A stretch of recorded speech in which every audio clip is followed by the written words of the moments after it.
So I'm delighted to be here and speaking with so many corporate venture capitalists. And one of the reasons I'm delighted is I love to talk about the different types of financing that is available and which should be used when. And I'm going to ask each of the panelists to talk about the sector that they invest in, the stage of business that they invest in as a way of introducing themselves.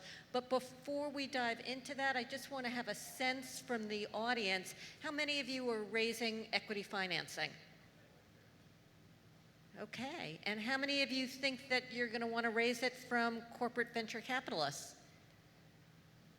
Oh, that's not good. Okay, so I think this group, the panelists would like to convince you that you want venture capital.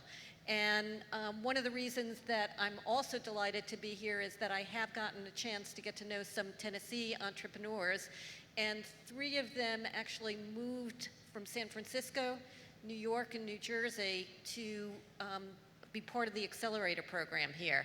Lucy Beards of Feats was just presenting. Sarah Bellows of Stony Creek, and Casey Casterling of Divi. And each of them would love to have venture capitalists invest, although I don't know that any of you would be appropriate for them. So if we can just move down and talk a little bit about what you invest in and the stage of business. Sure. So I'm Jonathan Drillings. I'm from Comcast Ventures. I think like the rest of the group here, very obvious from the name who we're associated with. So we're the venture arm for Comcast NBCU. I think you'll also probably hear a bunch of different models as you kind of go down the bench here. The way that we invest is a little bit more like a financial investor, but with a strategic bend. So we invest out of a dedicated pool of capital into companies that we think will drive a financial return. And when we invest, we think about different ways that we can help those companies drive a financial return.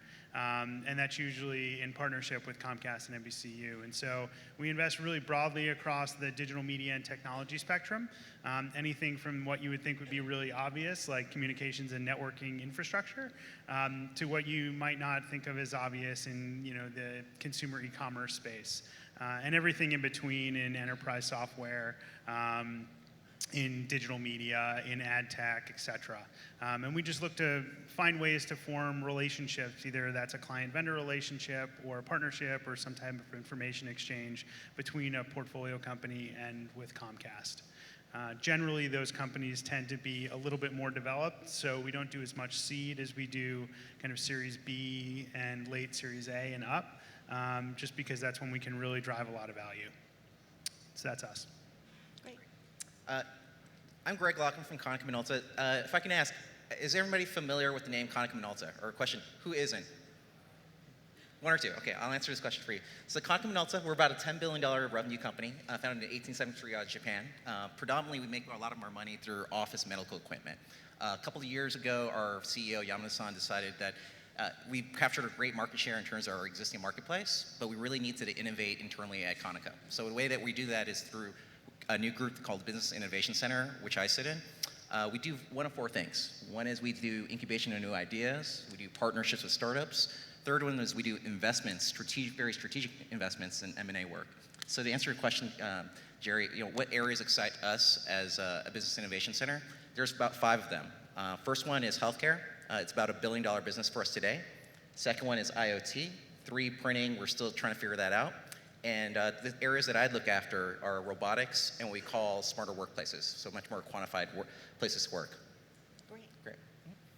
I'm Chris Langford, and I head the Corporate Venture Capital Program at Lowe's, and we actually refer to it as a program as opposed to a fund, because our #1 mission is to find mutually beneficial relationships with early stage companies, and sometimes that includes capital and sometimes it doesn't. So what we really try to do is act as the triage or the Sherpa, we say, for an early stage company to find the right person to get in front of at Lowe's. Because we ultimately believe as a corporate venture fund, that we have to bring something other than capital to bear. And so sometimes that's access to knowledge. So we have a lot of people in our building with a ton of knowledge around retail, around the home, around consumers. We're happy to share that information with any company that reaches out to us. There's tons of partnership opportunities, whether that's leveraging our stores or our online presence, or even our 250,000 employees that we have. So what we're really trying to do is make it very easy for early stage companies to interact with Lowe's, the entity. So the investments that we look for on the venture side, our mandate is shaping the future of home improvement. So sometimes that is creating better customer experiences on the retail side, but then it's also technologies that enable better interaction between people, their homes, and their community. And our main focus is we want to be able to look 5 to 10 years out and look around the corner and understand what people's interaction with their home is going to be like. So we look at things like the sharing economy, the connected home, on-demand services, things like that, where we're really trying to understand how that's going to intersect with home improvement long-term. And our focus is seed and Series A investments, because that gives us the longer-term view. But we're happy to talk to companies that are later stage, because they can be partners for our business units to help enable that as well. Great. Leslie? And I'm Leslie Bottorff, and I'm with GE Ventures. GE Ventures invests about in excess of $150 million off the corporate balance sheet every year. So it's a large fund, if you think of it as a fund. And we invest in companies that are across the verticals that GE competes in. That includes healthcare, which I happen to run that group, and also energy, and that's everything from things that support oil and gas through wind energy and batteries, that kind of thing. We invest in advanced manufacturing, things like robotics and drones and that sort of companies. And also software. We have a very large software center in San Ramon, California, and are very interested in many of the IT technologies. And then even some subsectors like lighting and some other areas where we invest. So it's a pretty broad, group there. And we have a really different look than some healthcare investors, at least, have in the past, in that we're not just looking to invest in something we think we're going to buy in a couple, 3 years. We'll do some of that, but that might be 5 to 10% of what we're investing in. What we are doing, like some of the other folks here, is we're trying to invest in, we are a financial investor, and we have to get good returns, as well as a strategic investor, but strategic defined broadly, because what we're trying to do is figure out where are the next business models, where are the next technologies, and that might be 5 to 8 years ahead of where the division is at that moment. And what we want to do is find out about those business models and be really a part of those changes as they occur. So we are investing ahead of the divisions in that way, and not rigidly closely tied to them.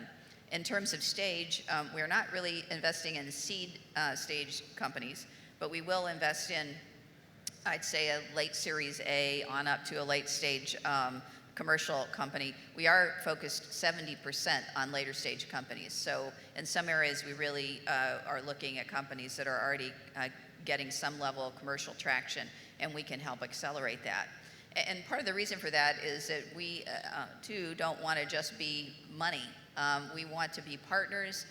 We want to partner with the entrepreneurs that we're working with, and we also want to help them. We have a fairly extensive program for lots of services that we provide to our portfolio companies, including leadership and business training from some of the experts at GE. We're pretty famous for our Crotonville facility, and have a lot of opportunities there, and recruiting and several other things that GE is really good at. And what we think that will do for GE is bring innovators like yourselves at this company into interface with GE, and will have the effect of making GE much more innovative. So I think it's a mutual partnership there, of what we get out of it and what we can give to startup companies. And I'm Will Morrow. I work for HCA and run what we call the Special Assets Group. That includes our corporate venture capital fund, which is called Health Insight Capital. I could pick one piece out of every member of my distinguished panel's presentation and roll us up. I think, though, by comparison, we're new and narrow. We were formed about 5 years ago to address two converging trends in healthcare. HCA, for anyone who doesn't know the company, is 166 hospitals, about 120 outpatient environments, and about 38,000 affiliated physicians, core of our operations there. And there were two trends developing that we needed to tackle. One was that new innovations and new products were going to be coming from earlier stage companies than the legacy model where we would just ask GE, Philips, or someone else to build what we needed. And the second is that the primary export of companies like HCA to early stage vendors of technology is pain. So our CEO asked us to build a model that would both provide the capital that was needed to those companies and build the bridges to executives' insight, capability, and sandboxing so that we could get new products in the most commercially road-ready form to market sooner. Our typical investment size ranges from $3 to $5 million. We are late seed, and round A is our preferred, although we're almost disturbingly flexible because we're driven by function and operator need much more than we are by investment structure or return. And the last thing that I think defines us is that we are definitely a customer first and an investor second. So our investments follow a very specific, functionally driven customer need within the system that will either improve care or make care more efficient for our patients. Great. So some of you have touched on this, but I'd like to dive a little bit deeper into it. Is what is the value that a corporate VC plays that might be different than an angel or a general venture capitalist? And I'll just go down the panel again. Sure. So, I mean, I think the biggest thing to think about with any investor that you work with, whether they're an individual angel or an institutional fund that's independent, or you're a corporate venture group, is that value and what value that they bring to the table. Because you're giving a piece of your company, it's exchanged for money, but you want someone at the table who's going to add real value. And so, when you think about working with any corporate venture investor, it's, you know, what is that value that they're going to bring?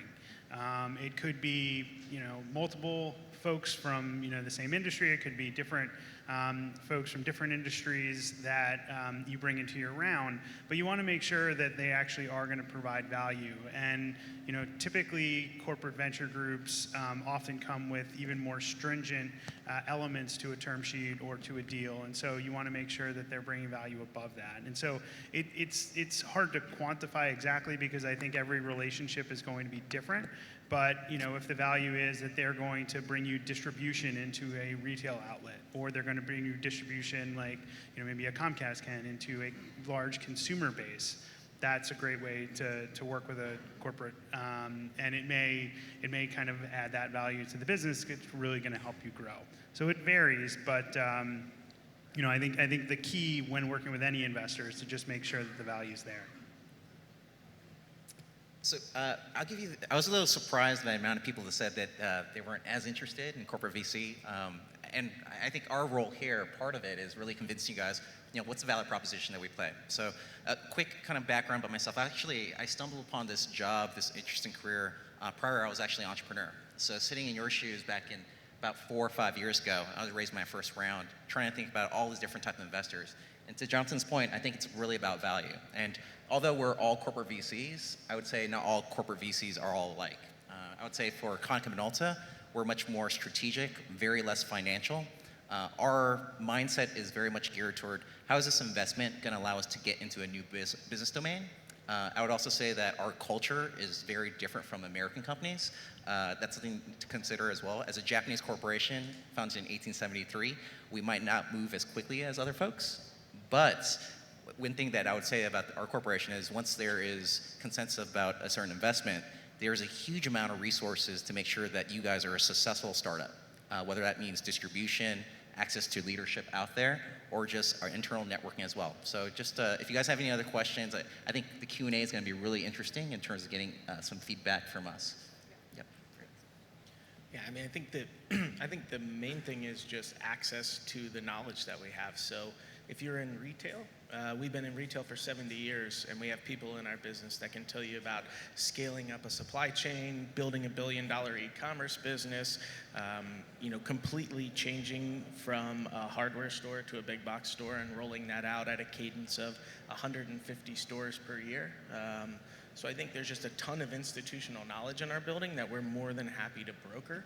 And certainly I think distribution is a big, I think on our end, we try not to overpromise distribution because it is very difficult with our brand being our #1 equity to put companies that haven't proven sort of a business model or a revenue model out in front of our customers and then have to kind of pull it back and say, just kidding, right? We're not going to do that anymore.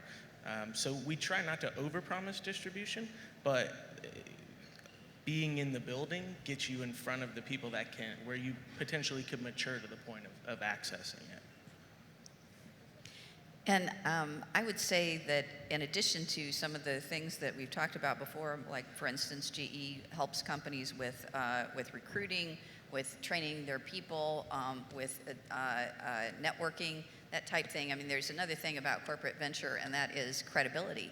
I think that the name of some of the corporations you see here on any startup says, wow, these guys have been vetted by people who are very good in this field, and they invested in them. So I think that's a big plus. The other program that GE has started recently, and the startup companies really, really appreciate this, is actual introductions to customers, which is what any startup needs. And that's not in mass, because we're not being a distributor unless there's a distribution agreement.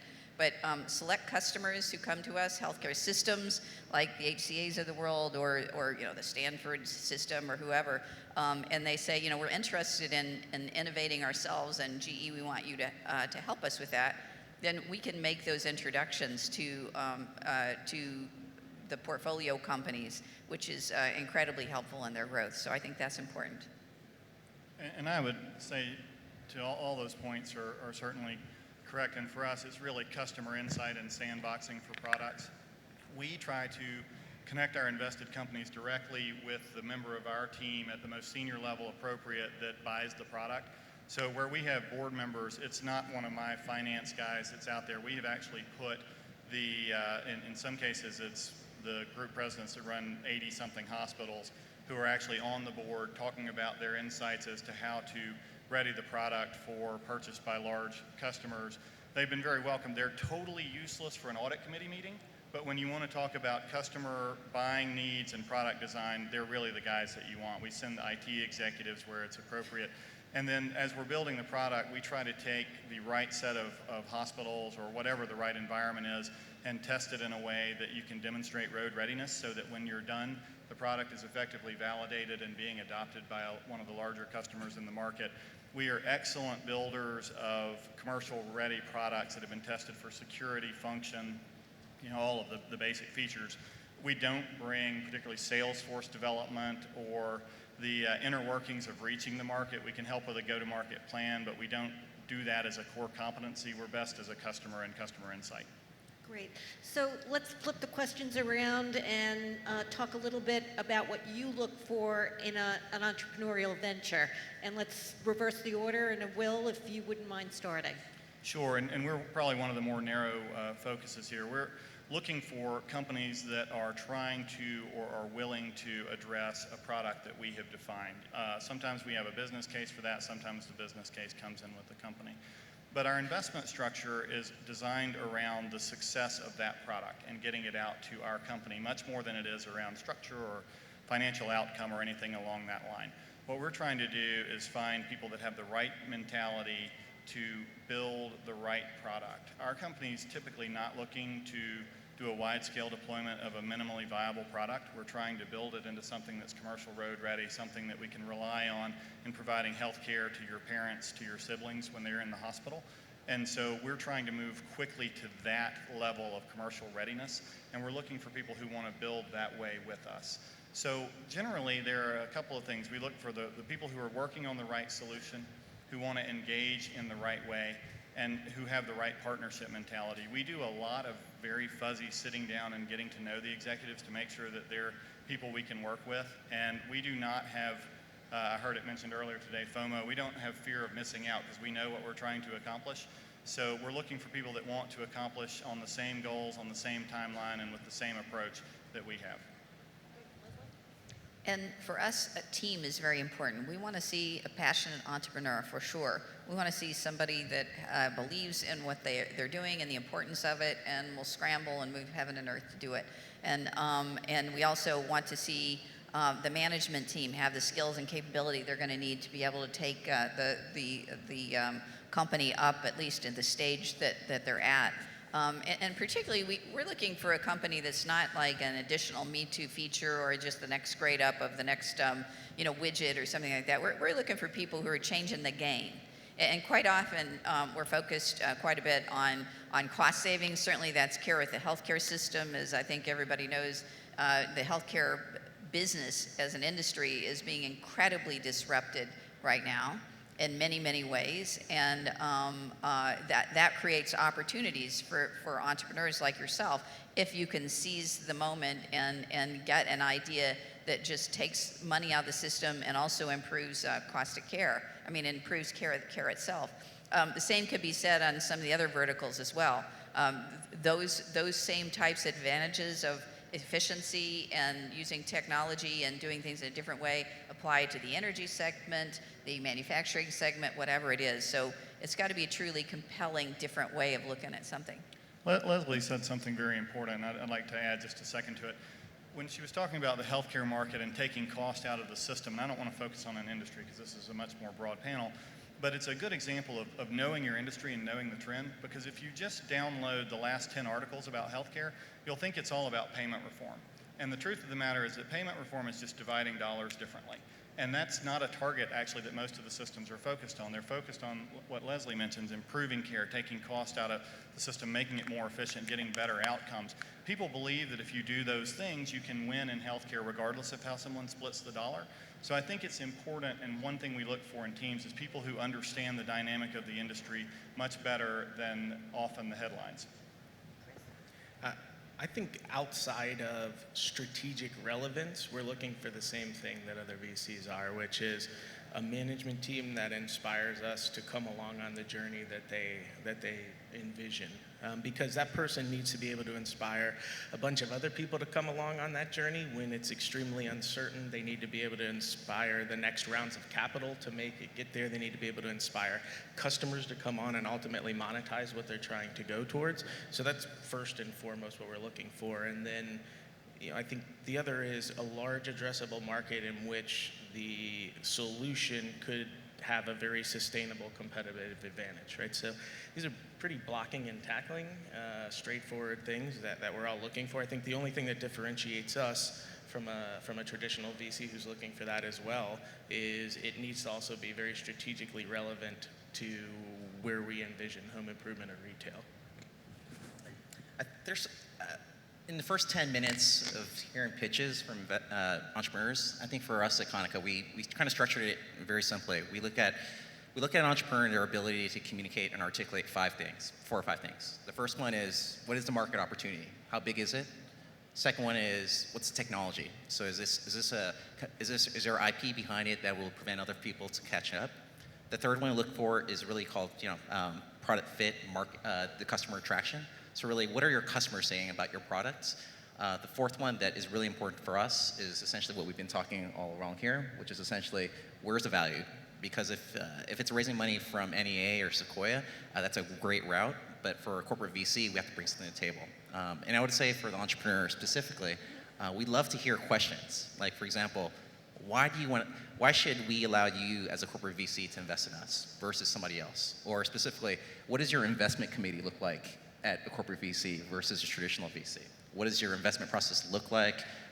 In addition, what's your relationship to your business unit? Because I think sometimes there's empty promises that are left unfulfilled when there is semi-processed promises of distribution, which I don't think anybody would here say. So these are a couple things that kind of go through our minds when we're thinking about, pinpointing is this a good investment opportunity or not.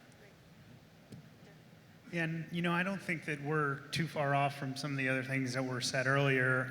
As I mentioned, we are really a financially driven group within Comcast. And so when we think about our investments, we really think about the financial return and then the strategic elements that could back that up. So, we don't have any confines of, needing something to have a strategic interaction already, but we do like when something can help be propelled by Comcast. So that just kind of helps narrow our scope a little bit. But when we meet with entrepreneurs, it's the same thing that any venture fund would be interested in. And many, again, the same things that these guys have said. It's, do you have one for us, because we're a little later, traction with customers that's kind of proven out. It's proven that you've solved the pain point for them and that there might be an opportunity to grow with them and grow within the industry. Once you've kind of solved that pain point, is the market big enough? And most importantly, I think for us is, do you have the team that could take that vision and turn it into reality? A lot of times I think that's where companies fall down, either because of breadth of the team or breadth of knowledge, some of the points made earlier. I think you really need to understand the industry that you're penetrating so that you can make sure that you're battling off the incumbents that are already in there and that there is plenty of room for you to grow and how you're going to get there with the team that you have.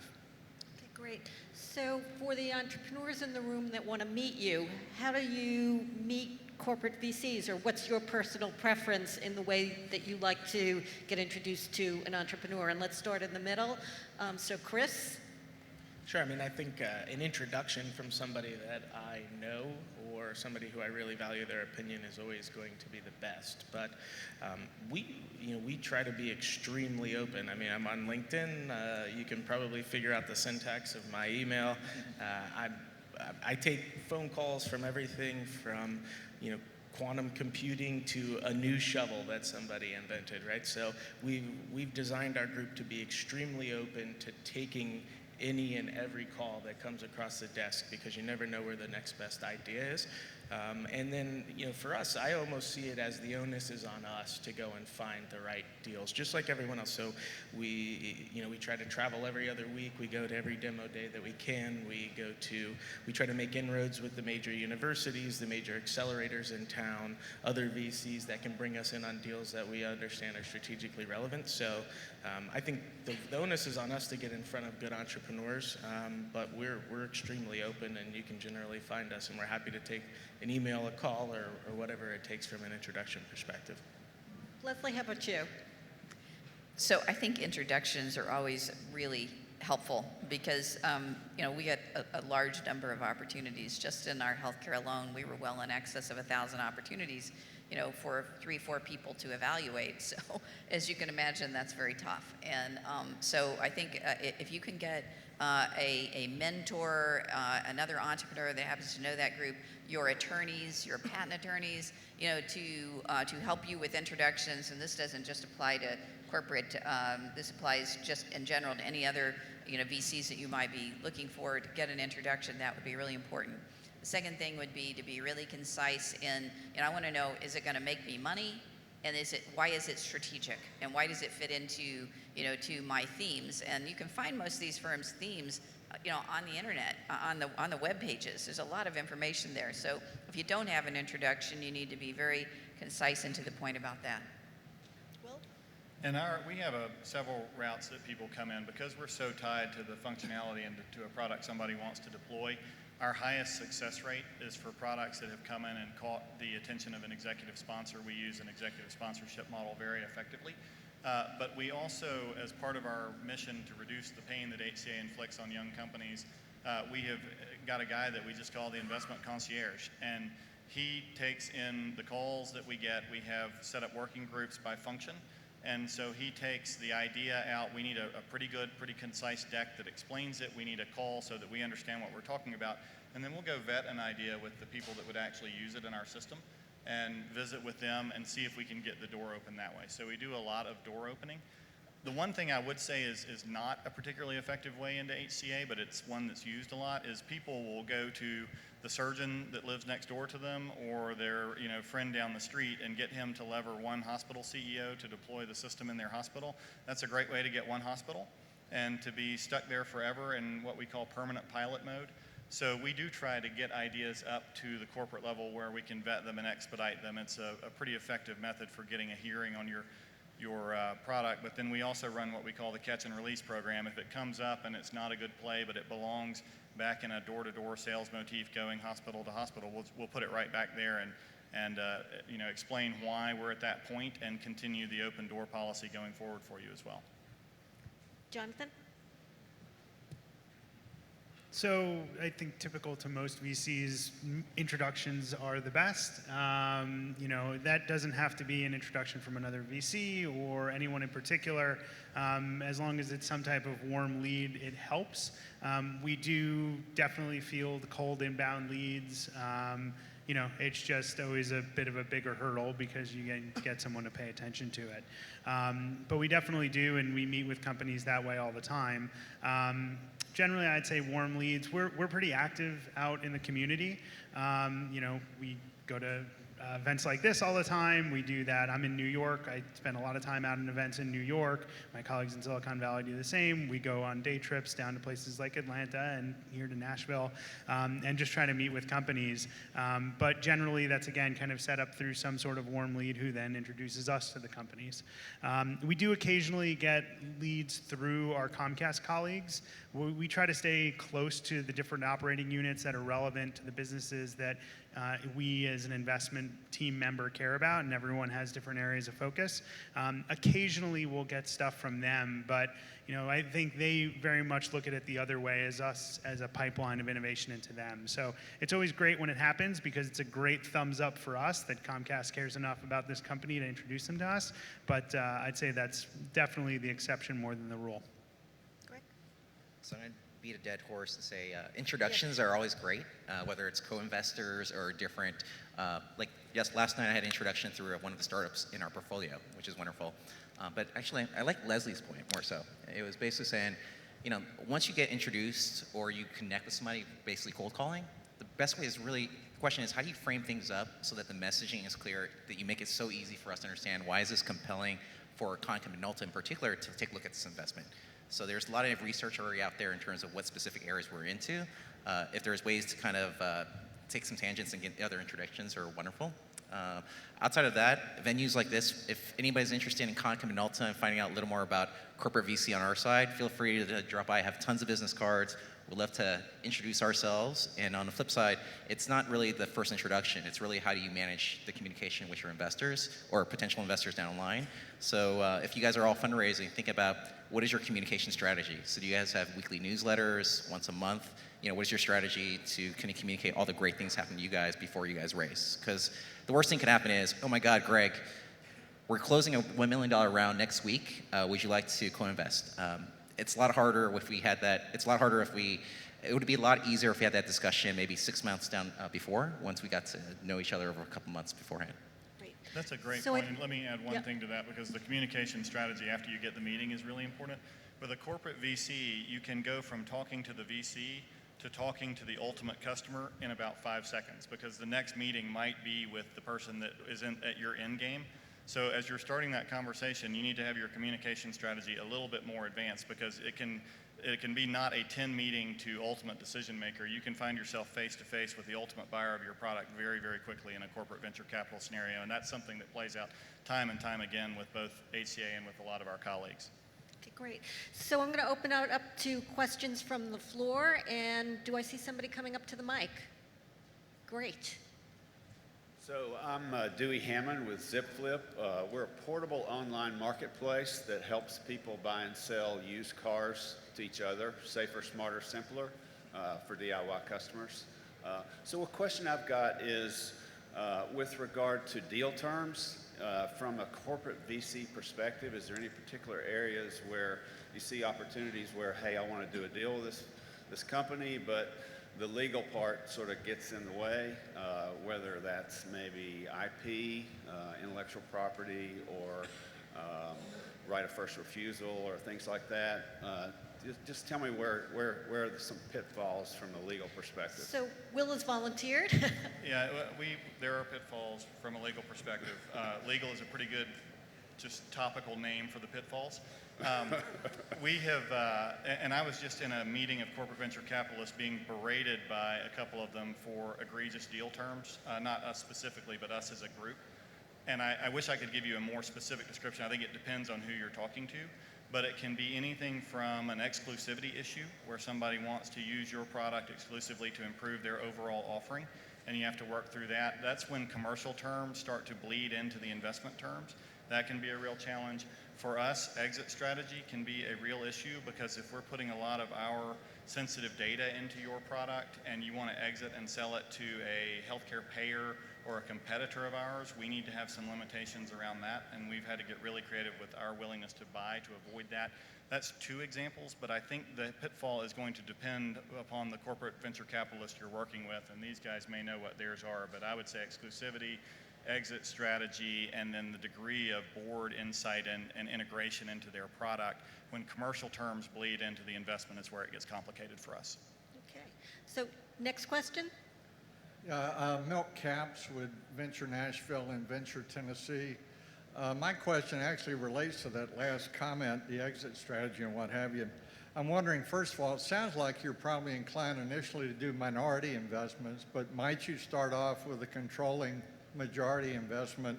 And then related to that, does it tick you off, or are you okay with companies going into an auction process when you want to come in? Okay, Will. Yeah, I mean, I think on the venture side, there's never a majority stake contemplated. If we're looking at a majority stake, that's usually something we would kick over more to the M&A team, which we used to be one and the same, but we kind of split that out. So if there's a majority stake, it really is a very different process for us to vet and the deal terms, et cetera. In terms of are we upset when there's an auction on the M&A side? Yeah, we don't. I mean, as a buyer on the M&A side, I hated auctions, and we did everything that we could to stay out of them. As a seller of a portfolio company, I love auctions, right? Because then I can potentially get the highest price. Great. So one last question. Hi, I'm Sasha. I'm from Pretact. We predict vehicle breakdowns before they happen. My question was regarding to the strategic investments of corporate VCs and how they might affect the growth of a company in relation to what's strategically best for the parent company of the corporate VC. Do you ever find conflicts of interest or issues around that? I can start that because we are so strategically aligned.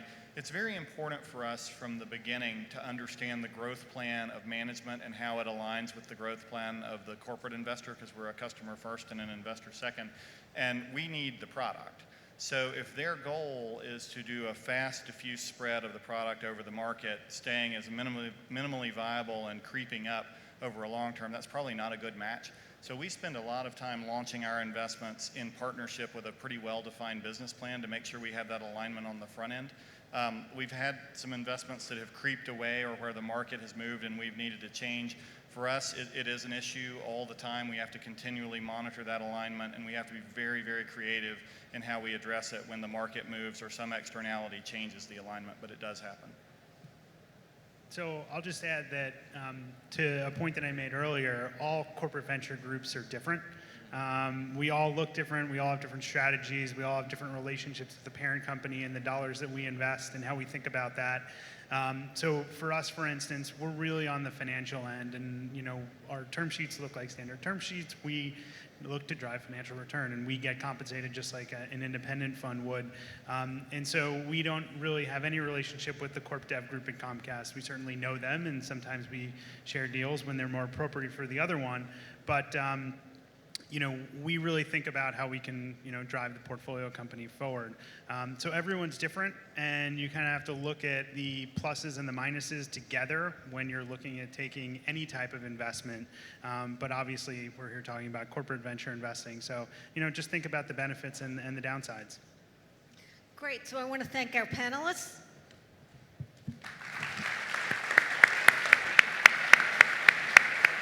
And I encourage you to connect with them during lunch and breaks. Thank you.